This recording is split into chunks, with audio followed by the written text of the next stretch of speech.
بینندگان عزیز شبکه سفینه، این برنامه نوبتی خونی تاجیکستان است و ما امروز قرار داریم در خانه اپای عزیز و مهربانمون اپای عمری نیسو. سلام علیکم. سلام، خوش آمدید به خانه ما. سلامت باشند. امروز برای انمون بینندگان شبکه سفینه، خاصتا دوستداران برنامه خونی تاجیکستان کدام خوراک رو آماده میکنند؟ ما امروز خوراک ملی خانوما رو تیار کردنیه. خیلی عالی، خیلی عالی. من فکر میکنم بینندگان عزیز هر یک شما خب در خانه دونتون استعمال کرده خانوما رو و امروز اپای عمری نیسو به طور خاص آماده میکنند و برای آماده کردن خانوما شاگردش گویم خطا نمیکنیم، اپای خاصیت کمک میرسونند بینندگان عزیز. خب برای این خوراک یعنی خانوما کدام محصولات رو لازم است؟ من میگم که محصولات ها من در روی میز ایستادن، پیاز، گوشت، آرد، خالکه های خوشبوی کننده، زیره، مرچ، غوره گلشنیج و تخم لازم است. خیلی عالی.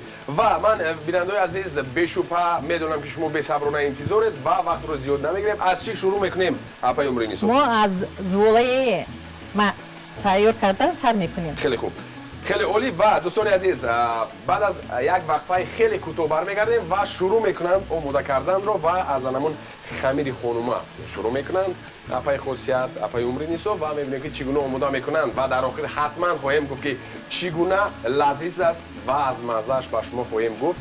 از خوراک بسیار با لذت تاجیکی گفتیم خانوما ما رو همراه باشید. بعد از چند لحظه برمیگردیم. برای تیار کردن زوله و ما یک دانه تخم لازم. یک دانه تخم رو میشکنیم. خیلی عالی. بعد تخم رو نمکاب رو کمی نمکاب میریزیم. نمکاب ریختم پس ما همین نمکاب رو با تخم ارالش میکنیم. خیلی عالی. اکنون ما آرد ایلوه میکنیم. خیلی خوب.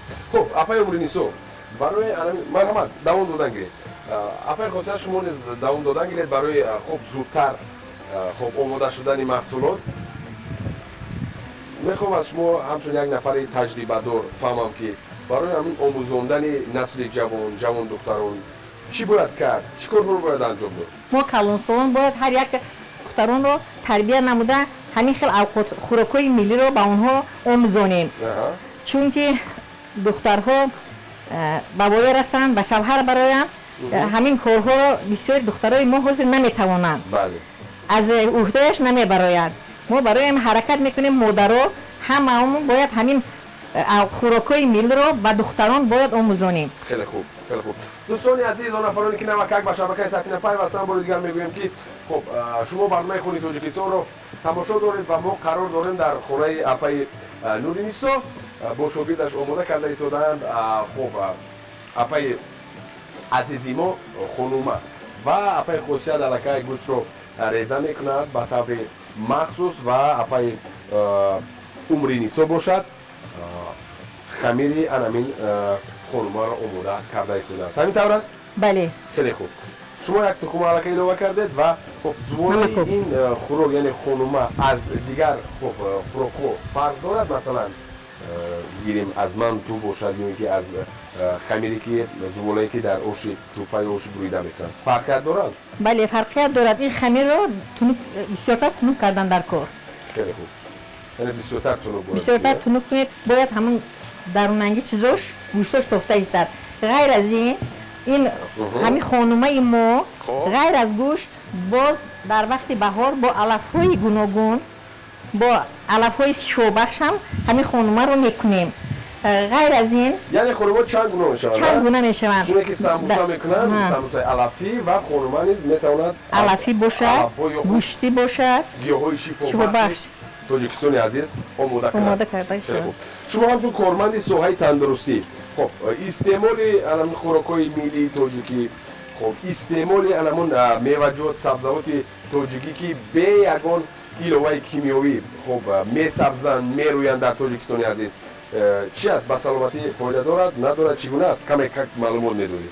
همه محصولات های خودی که از تاجیکستان میبره و بنیه همین همه آدمان خیلی فایده دارد. یعنی به ارگانیسم فایده کلان دارد. خیلی خوب.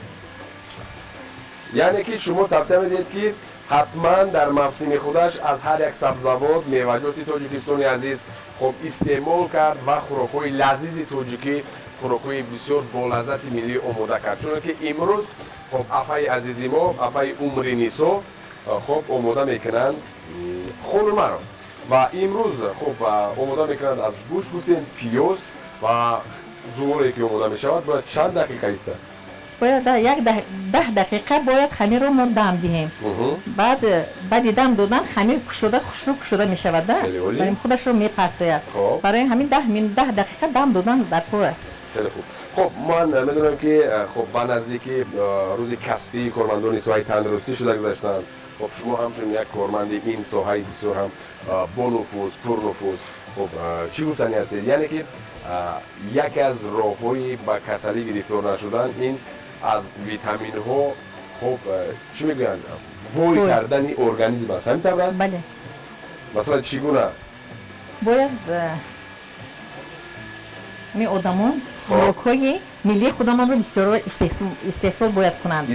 استعمال کنند. بله چون که این خوراک‌ها هم از ویتامین ها بویند، هم برای ارگانیسم انسان خیلی فایده آور میباشند. خیلی خوب. دوستان عزیز، بار دیگر میگم که الکای خوب زغال رو گرفتند اپای عمری نیسو و خب شاگردش گوشت رو میده به طور مخصوص ریزه کرده ایستاده زیرا بسیار خب میده باشد. همین طور است. بله. و بعدا آمیخته میکنند با پیاز. خیلی خوب. من فکر میکنم که خانم الکترش خوراکی بسیار بلازت ما خانومه آماده کردنش مسئولیت خیلی کم میرود. همینطور؟ بله. ولی بسیار بلازت است. بله. یعنی این معنی اون رو دارد که خوراک‌های تاجیکی لذتی به خود خاص دارند، بسیار بلازتند، ولی آماده کردنشون کماکان مشکلی ایجاد میکنه. شاید از همین رو باشه جوان دخترها اونقدر خب میل و رغبتی آماده کردن خوراک‌های ملی رو بیشتر ندارن. چی فکر داری شما؟ بله، حاضر من توصیه میدادم که برای همه مادران همین خیلی اون خوراک‌ها رو به دخترشون آموزونن. چون که دختران فردا به خانه شوهر روند گپ شنو نشوند. حالا جدایی بین شوهر و زن از سبب ندانستن همین گونه خوراک‌ها، پخته نتوانستن همین گونه خوراک‌ها، برای همه از مادران التماس می‌کردم که چنین خوراک‌ها رو تیار نمودن همین گونه خوراک‌ها رو به فرزندان خود آموزونند زیرا در زندگی عذاب نکشند. خیلی خوب. و من فکر میکنم که خب جان دختران توجیه که نه تنها خب پختن رو بلکه مناسبت خوب، حرمت احترام شوهر و والدین، خب دانش بلند باید داشته باشد. همه همین در یک جایی میتواند که خب شخص رو، همین جوان دختر رو خب موفق سازد هم در زندگی هم در کسب و کار. همینطور است؟ بله. خیلی عالی. خب اکنون بعد از اونی که خب اپای خاصیت پورا میده میکنند، بعد چیکار میکنید؟ یعنی زینه دیگر چگونه است؟ پیاز رو ریزه میکنند، بعد به همین محصولات همه زیرواری ها رو ارالش کرده، کمتر ارالش میکنند. اومیخته کرده، بعدی که خمیر ما تیار شد و خمیر روغن مولیده، همین محصولات رو تنوب کرده میشکیم. خیلی خوب. دوستان عزیز، بار دیگر میگویم که الکای من فکر میکنم که یک قسمتی کار به انجام رسیده است، زیرا الکای اپای عمری نیسو گرفتند، پورا زودکک و اپای خاصیت نیز گوشت رو پورا میده کردند و بعد از آن زودکک پیاز رو میده میکنند و آمیخته میکنند با علمون خاکه‌های خوشبو کننده که 3 نوع اند در اینجا و بعدا میگذاریم به زینه دیگر، یعنی بعد از رسیدن زغال به قبل تنوب میکنند و ادامه مییابد علمون آماده کردنی خورما. بعد از چند ثانیه برمیگردیم. مراقب باشید. این برنامه خون تاجیکستان است از شبکه سفینه.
акнун зуволаи мо дам гирифт.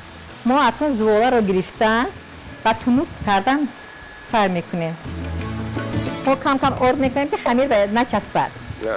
баъд вақте ки мекунем бояд ҳама тарафаш як хела бошад. хамир мобайнаш ғавсу гирдош тунук набошад. ҳамаш як хел бошад. яъне ин аз ҳамун маҳорату малакаи худи кадмонӣ вобаста аст? бале. яъне бояд хело эҳтиёткор бояд буд ки бале. ҳама тарафи анамун зувола як хел бошад тунук. бале. бинандаои азиз онафоне ки навакак ба шабакаи сафина пайвастанд, бори дигар мегӯем ки шумо барномаи Хони Тоҷикистонро тамошо доред ва мо қарор дорем дар хонаи апаи Умри Нисо имрӯз омода мекунанд хонума уроки бисёр болаззати тоҷикӣ ва қайд бояд кард ки хуб қарор дорем гуфтем дар ҳисори шодмон ва барои анамин рушди ҳунарҳои мардумӣ хосатан хӯрокҳои миллӣ хуб мардуми бисёр сами арзанда доранд ва барои ташкил кардани анамин хуб барномаҳо бешубҳа кумитаи иҷроияи ҳизби халқи демократии тоҷикистон дар шаҳри ҳисор кӯмаки беандоза мекунанд. ҳисори сипос мекунем ба ин ниҳод. хуб акнун чӣ кор мекунем? акнун зуволаро мо тунук карда шудем. тунук шуд аллакай. акнун мо равған мемолем. камакак равған мемолем. барои чӣ ки силик хушрӯ шавад, хушхӯр шавад, мулоим. хеле хуб. дӯстони азиз, ман халал намерасонам ба апаи Умри Нисо ва баъд аз як вақфаи хеле кӯтоҳ бармегардем ва мебинед ки чӣ гуна зебо, чӣ гуна нафис хуб қабат мегузоранд анамин гӯшти қимашударо бо пиёз дохили анамин хуб зуволае ки тунук кардааст апаи Умри Нисо. моро ҳамроҳ бошед.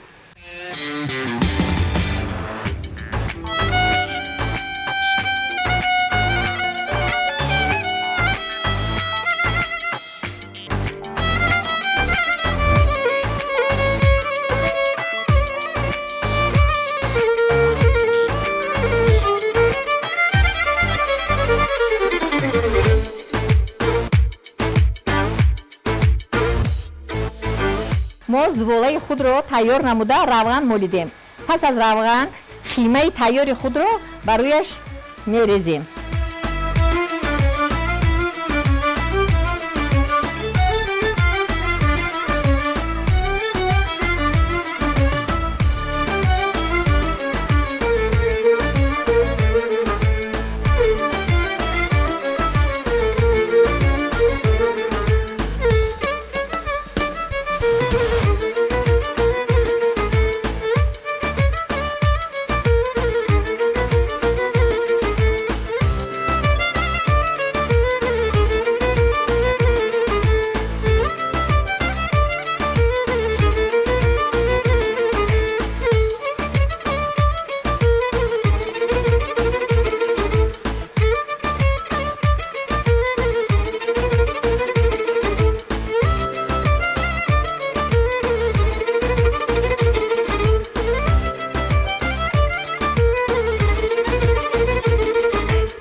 мана қимаро ҳам тунук карда шудем. акнун ин байро мепечонем. ба таври махсус, бисёр ба таври махсус мепечонем.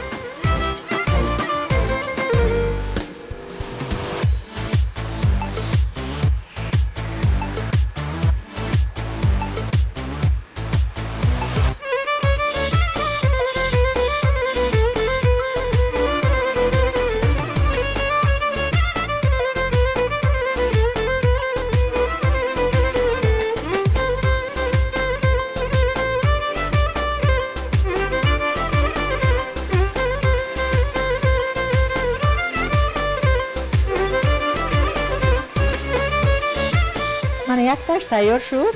мо зуволаро гирифта ду қисм кардем. як қисмаш тайёр шуд, бо дуюм қисмашро мепечонем.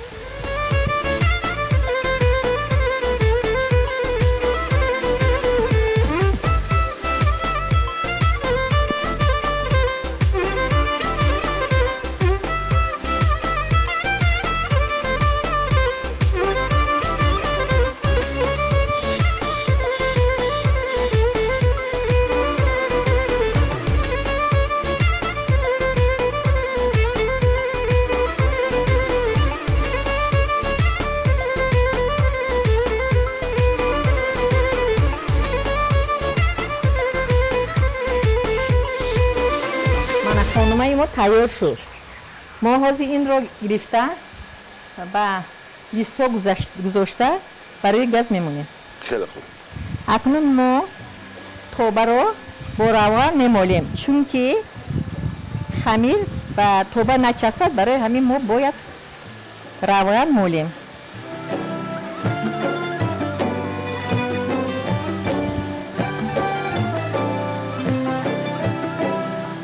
و توبه روغن را مالیدیم. اکنون ما این خانمه خود را گرفته و توبه میگذاریم. با چنین طرز میگذاریم.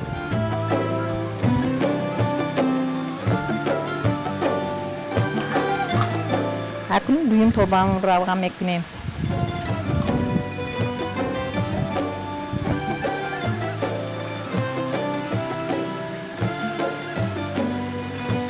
روغن را بسیارتر مالیدن لازم است، چون که هم با توبه نمیچسبد، هم ملایم میبیاید. خانمه ما خیلی ملایم میبیاید.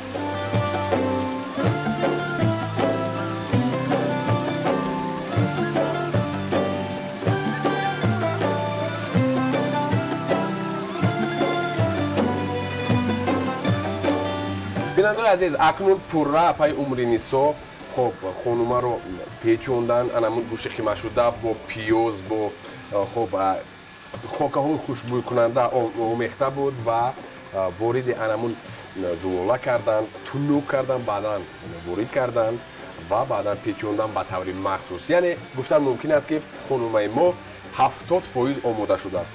وقتی اون رسیده است که اینها رو با خب واردی خب تفدان نماییم و تخمینا باید چقدر است؟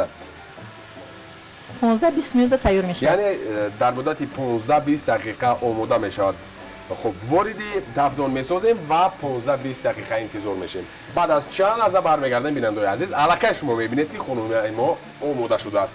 بار دیگر میگویم که ما در خانه اپای عمرینیسا قرار داریم و آماده کردن خانم بسیار بالذات.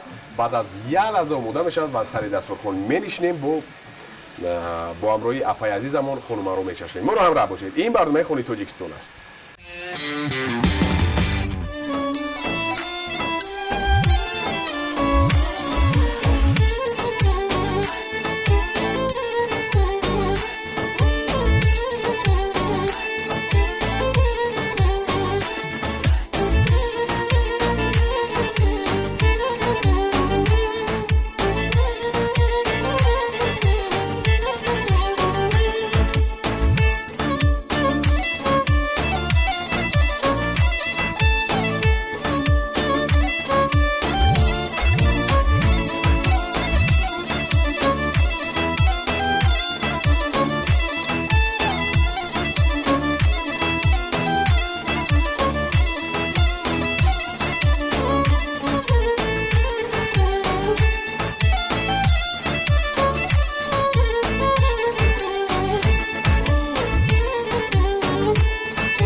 عزیز، همکنون خانمای ما آماده شد و برای آماده کردن این خانومه سم گذاشتن در اپای عمرینیسا اپای خاصیت و بعد از چند ثانیه سر دسترخوان می‌نشینیم و میچشیم از این خانومه بسیار بوی خیلی لذیذ دارد. خانومه بسیار بالذات. ما رو همراه باشید، بعد از چند لحظه برمیگردیم دوستان.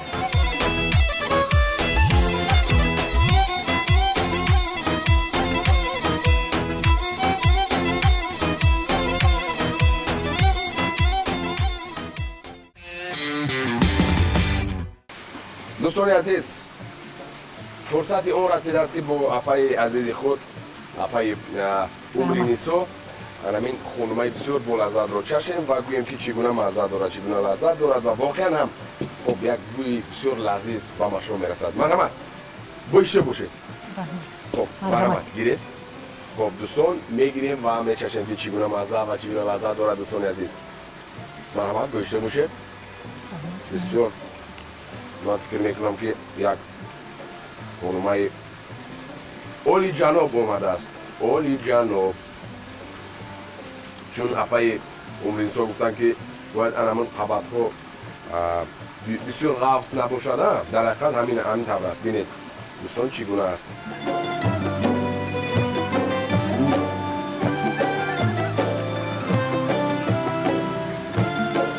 بسیار لذیذ و با همون گفتن که پیامبر عیسی که در فصل گرما با همین کوچکا و کبودی ها استعمال کنید بسیار لذیذ است، بسیار خوش‌طعم است. واقعا همچنین است. با اجازه شما یک نمونه دیگر میگیرم و واقعا هم من فکر میکنم که شما یک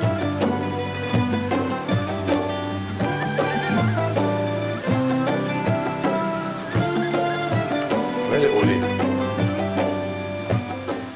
خیلی لذیذ. همون خمیره که تونو کرده بسیار تونوک است و خوردنش نیست به کسی یک حلاوت میبخشد. من از شما بسیار سپاس میکنم برای آماده کردن چون یک خوراک بسیار هم با لذت و در آخر چه گفتنی هستید به همون بیننده های شبکه سفینه، خاصتا دوستداران برنامه خونی تاجیکستان. مرحمت. و همه شما تشکر میگم سلامت چون این برنامه ها رو شما پیشنهاد کرده استادایید. از این خوراک های ملی همه اولو تیار کرده ایستادن. بله. از شما مینه داریم. سلامت باشید. با شما بسیار سپاس میگویم که شما خوراک رو آماده کردید. و بیننده عزیز من باوری کامل دارم که هر یکی شما در خونه‌تون آماده میکنید این خوراک رو و برای اهل اویله با فرزندان با نزدیکان خب استعمال میکنید، نوش جان میکنید و برای هنرهای مردمی خاصتا خوراک‌های ملی سهم ارزنده خود را میگذارید. اینجا باشد برنامه نوبتی خونی تاجیکستان باقی میرسد. تا دیدار نوبتی سلامت باشید و همیشه برای خب هنرهای مردمی برای احیای خوراک‌های ملی تاجیکی سهم‌گذار باشید. تا دیدار. خیر دوستان عزیز. تشکر زیاد از شما.